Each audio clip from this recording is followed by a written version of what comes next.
तृणमूल कांग्रेस और कांग्रेस के बीच गठबंधन की संभावनाएं भी बरकरार हैं। कांग्रेस लगातार तृणमूल कांग्रेस के साथ गठबंधन की संभावनाओं को लेकर बातचीत कर रही है। जानकारी के अनुसार पश्चिम बंगाल में ममता बनर्जी के साथ जल्द ही महत्वपूर्ण बैठक करने की पूरी तैयारी है। सूत्रों के अनुसार सपा के मुखिया अखिलेश यादव इन दोनों पार्टियों के बीच समझौता कराने में महत्वपूर्ण भूमिका अदा करेंगे।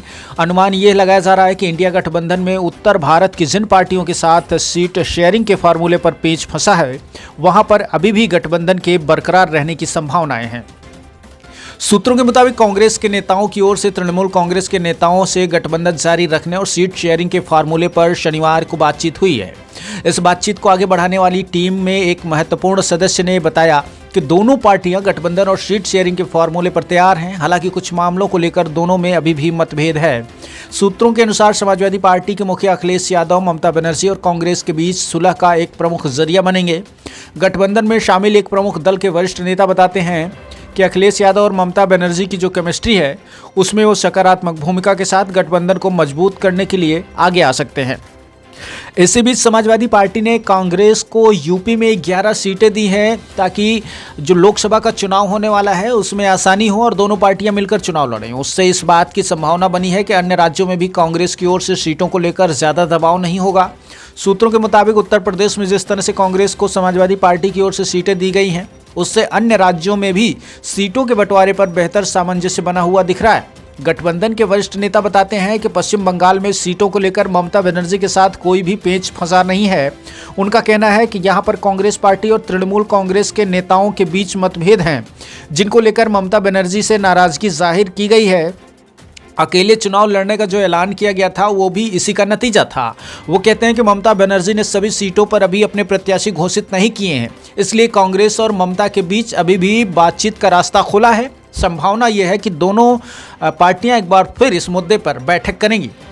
सियासी जानकार ये बताते हैं कि जिस तरीके से उत्तर प्रदेश में सपा और कांग्रेस के बीच समझौता हुआ, उस तरह से पश्चिम बंगाल में समझौते की अब उम्मीद दिख रही है। जानकारों के अनुसार जिस तरीके से अखिलेश यादव गठबंधन की मजबूती को लेकर लगातार बयान देते आए हैं, उससे माना यही जा रहा है कि अखिलेश यादव गठबंधन को जोड़ने में महत्वपूर्ण भूमिका निभाएंगे। उन्होंने कहा है कि गठबंधन समूह मजबूत है और जीत के आधार पर ही सीटों का बंटवारा होगा। गठबंधन समूह में पहली बार दो प्रमुख और बड़े पार्टी सपा और कांग्रेस के बीच सीटों का जो बंटवारा हुआ है, उससे अब साफ तौर पर इशारा हो रहा है कि पश्चिम बंगाल में भी इसी तर्ज पर कुछ खास होने वाला है। जानकारी के अनुसार कांग्रेस और टीएमसी के नेताओं की शनिवार को गठबंधन को लेकर बातचीत हुई है।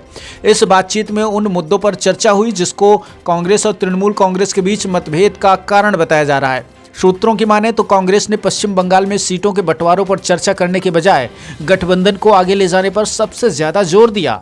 ऐसे में माना जा रहा है कि पश्चिम बंगाल में अभी कांग्रेस बहुत ज़्यादा सीटों पर चुनाव लड़ने के लिए ज़्यादा कोशिश नहीं करेगी और ममता बनर्जी से ज़्यादा उम्मीद ये है कि वो मिलने की कोशिश करेगी।